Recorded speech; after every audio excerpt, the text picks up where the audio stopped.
इस समय की सबसे बड़ी खबर है अरविंद केजरीवाल की गिरफ्तारी। राहुल गांधी ने प्रेस कॉन्फ्रेंस की और उन्होंने कहा है कि उनके सारे अकाउंट फ्रीज किए गए हैं। तो इस तरह से सबसे ज्यादा बीजेपी पर गंभीर आरोप लग रहे हैं और अरविंद केजरीवाल की गिरफ्तारी को लेकर सबसे बड़ी खबर है। इस समय खबरें चल रही हैं। इसके अलावा एक दो और खबर बताएंगे। सोचिए, बीजेपी के गवर्नर हैं, जो गवर्नर होता है वो बीजेपी नियुक्त करती है केंद्र सरकार। उनके गवर्नर है तमिलनाडु में एन रवि, सवर्ण समाज से आते हैं। डीएमके के वहां सरकार है, ओबीसी की सरकार है, पेरियार की राजनीति है, पेरियार की विचारधारा। और सोचिए किस तरह से सुप्रीम कोर्ट ने आज फटकार लगाई है। तो सुप्रीम कोर्ट ने जो सबसे बड़ी फटकार लगाई है कि सही लोग आपको सुझाव नहीं दे रहे, हम चिंतित हैं। तमिलनाडु के राज्यपाल पर बरसे सीजीआई चंद्रचूड़। तो समझिए, जब राज्यपाल असंवैधानिक हो सकता है, जब सरकार के इशारे पर काम कर सकता है, राजनीति कर सकता है, तमाम राहुल गांधी ने तो आज यहां तक कहा कि हमारा चंदा फ्रीज कर दिया गया है, बैंक अकाउंट फ्रीज कर दिए गए हैं। लेकिन ना कोई कोर्ट बोल रहा है, ना चुनाव आयोग बोल रहा है। तो क्या तमाम संवैधानिक संस्थाओं में जो बैठे लोग हैं उनकी चुप्पी है? और सबसे बड़ी बात है कि इन तमाम संवैधानिक संस्थाओं में कौन लोग हैं? कांग्रेस को भी वही सब फेस करना पड़ रहा है जो पहले दलित, पिछड़े, आदिवासी दलों को फेस करना पड़ता था।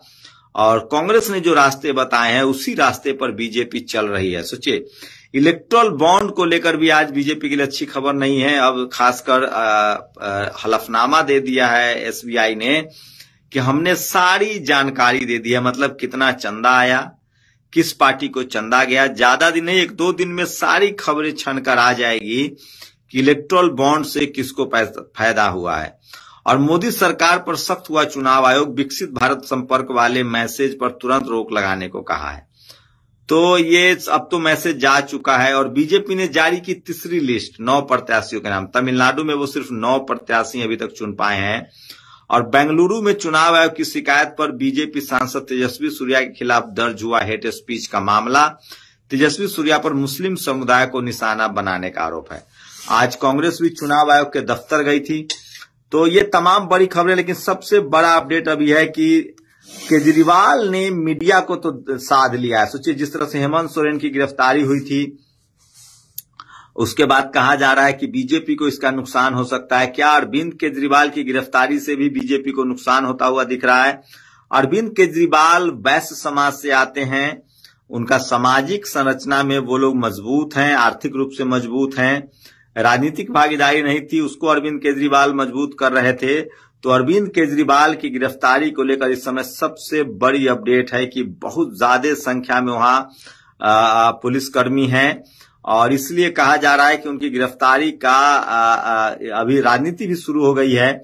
और खुद खुलकर, वो दलित, पिछड़े, आदिवासी तो है नहीं कि चुपचाप गिरफ्तार हो जाएंगे और लोग बैठे रह जाएंगे।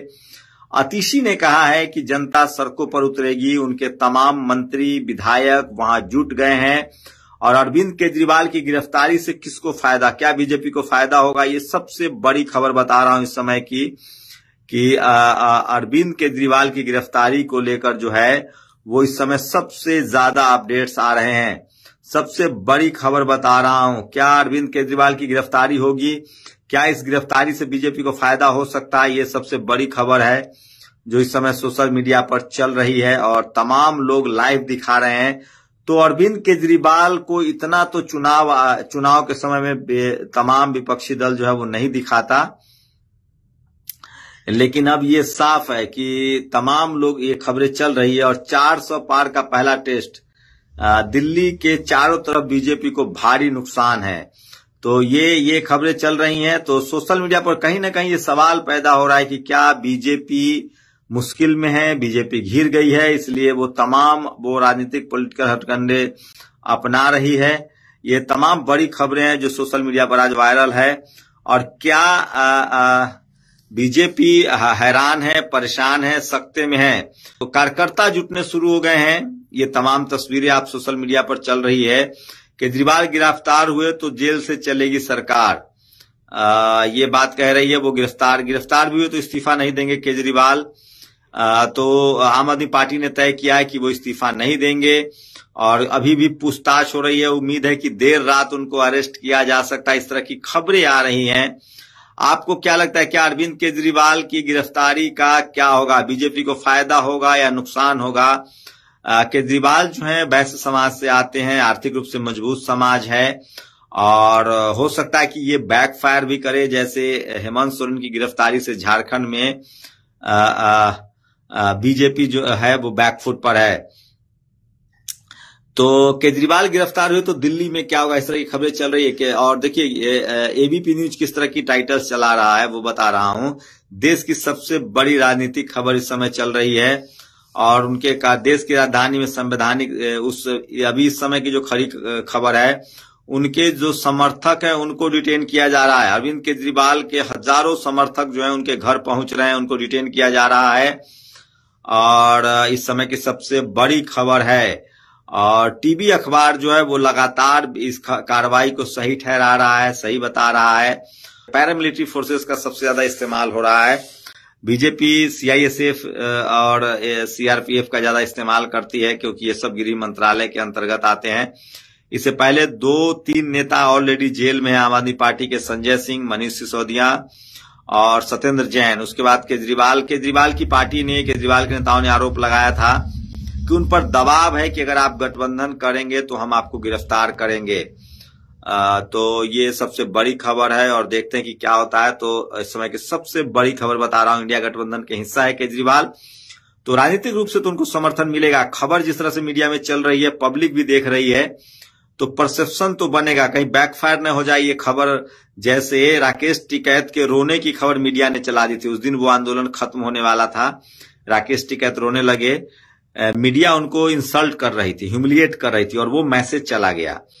अभी फिलहाल मीडिया जो है वो अरविंद केजरीवाल को ह्यूमिलिएट कर रही है, नीचे दिखा रही है, लेकिन ये मैसेज जा रहा है लोगों के पास।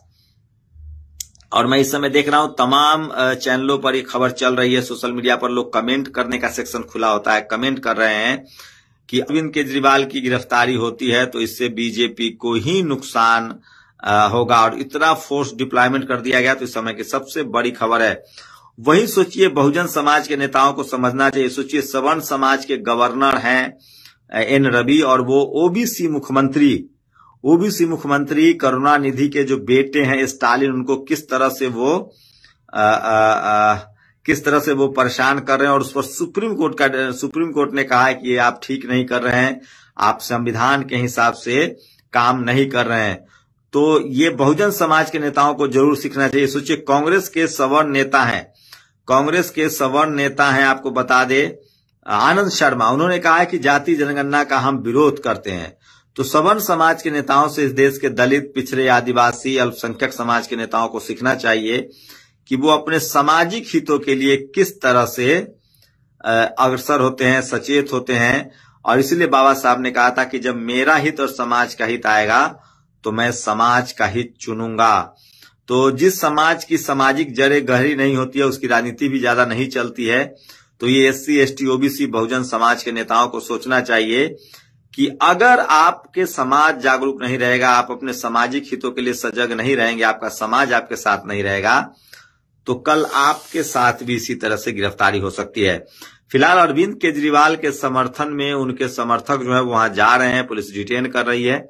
आज ही हाई कोर्ट ने ईडी को नोटिस जारी किया है केजरीवाल की याचिका पर, जिसका जवाब ईडी को 22 अप्रैल को देना है। जब अदालत में मामला विचाराधीन है, और प्रियंका गांधी का 4 मिनट पहले टूटा है। चुनाव के चलते दिल्ली के मुख्यमंत्री श्री अरविंद केजरीवाल को इस तरह टारगेट करना एकदम गलत है और असंवैधानिक है। राजनीति का स्तर इस तरह से गिराना न प्रधानमंत्री जी को शोभा देता है, न उनकी सरकार को। अपने आलोचकों से चुनावी रणभूमि में उतरकर लड़िए, उनका डटकर मुकाबला करिए, उनकी नीति और कार्यशैली पर बेशक हमला करिए, यही लोकतंत्र होता है। मगर इस तरह देश की सारी संस्थाओं की ताकत का अपने राजनीतिक मकसद को पूरा करने के लिए इस्तेमाल करना, दबाव डालकर उन्हें कमजोर करना लोकतंत्र के हर उसूल के खिलाफ है। देश के विपक्ष की सबसे बड़ी पार्टी कांग्रेस के बैंक खाते फ्रीज कर दिए गए हैं। तमाम राजनीतिक दलों और उनके नेताओं पर ईडी, सीबीआई, आईटी के दिन रात दबाव है। एक मुख्यमंत्री जेल में डलवा दिए गए हैं, अब दूसरे मुख्यमंत्री को भी जेल में ले जाने की तैयारी हो रही है। ऐसा शर्मनाक दृश्य भारत के स्वतंत्र इतिहास में पहली बार देखने को मिला है। हाँ, ठीक कह रही है प्रियंका जी। जब कांग्रेस थी तो सिर्फ दलित पिछड़े नेताओं को बदनाम किया जाता था, जेल में भी डाला जाता था। शिबू सोरेन भी जेल गए हैं, मधु कोरा भी जेल गए हैं, लालू यादव भी जेल गए। बीजेपी के राज में जाति भी देखी जा रही है और पार्टी भी देखी जा रही है। कांग्रेस के बैंक अकाउंट फ्रीज कर दिए, तेजस्वी यादव की सरकार गिरवा दी, आप पार्टी के सारे नेता जेल में डाल दिए, शिवसेना के एमएलए डरा धमकाकर पार्टी तोड़ दी, सारे टीवी चैनल खरीद लिए, इंस्टा यूट्यूबर को पैसे बांट दिए। ये सिर्फ विपक्ष का नुकसान है या देश के ढांचे का? श्याम मीरा सिंह ने ट्वीट किया है। तो ये तमाम बड़ी सीएजी की रिपोर्ट के आधार बनाकर अरविंद केजरीवाल ने कांग्रेस की मनमोहन सरकार को बदनाम किया था। ओबीसी एससी नेताओं पर भ्रष्टाचार का आरोप लगाकर उन्हें बदनाम करने की कोशिश की। डीएम के नेता ए राजा को बदनाम किया। मुलायम सिंह यादव, लालू प्रसाद यादव, बहन मायावती पर झूठे आरोप लगाए, वो भी अखबारों की खबरों को आधार बनाकर। भ्रष्टाचार में नाम आते अरविंद केजरीवाल नेताओं को इस्तीफा मांगने लगते। अपनी बारी आई तो बीपी हाई हो गया है।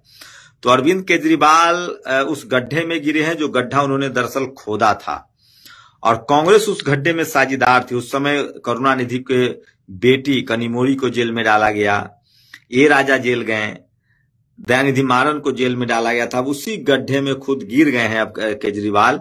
लेकिन फिलहाल वो इंडिया गठबंधन में है, तो लालू यादव का भी सपोर्ट मिल रहा है, कांग्रेस का भी सपोर्ट मिल रहा है, और यह बिना विपक्ष के चुनाव की तैयारी है। चुनाव से पहले झारखंड के मुख्यमंत्री को गिरफ्तार कर लिया, चुनाव से पहले दिल्ली के मुख्यमंत्री के दरवाजे पर ईडी पहुंच जाती है, चुनाव से पहले बिहार के मुख्यमंत्री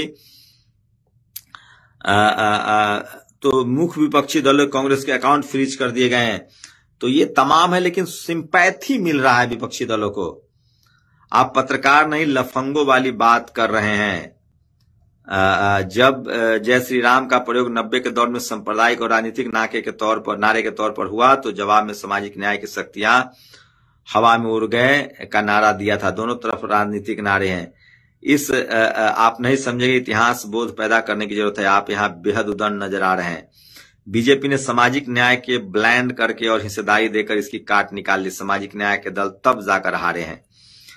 तो श्याम मीरा सिंह को लेकर तो इस समय की सबसे बड़ी खबर है। और तो सोचिए किस तरह से लालू यादव को जेल में डाला गया, मधु कोरा को जेल में डाला गया, हेमंत सोरेन को जेल में डाला गया। अब एक सवर्ण मुख्यमंत्री जो हैं वो भी रडार पर हैं। इधर वेबसाइट पर डेट डाला, उधर ईडी केजरीवाल के पास एक बड़ी खबर का तोड़ दूसरी बड़ी खबर, साहेब का मास्टर स्ट्रोक। लोग बता रहे हैं कि चूंकि खबरों को डाइवर्ट करना है, चूंकि इधर डेटा डल गया है चुनाव आयोग पर किसको कितना चंदा है, तो उस खबर को दबाना है।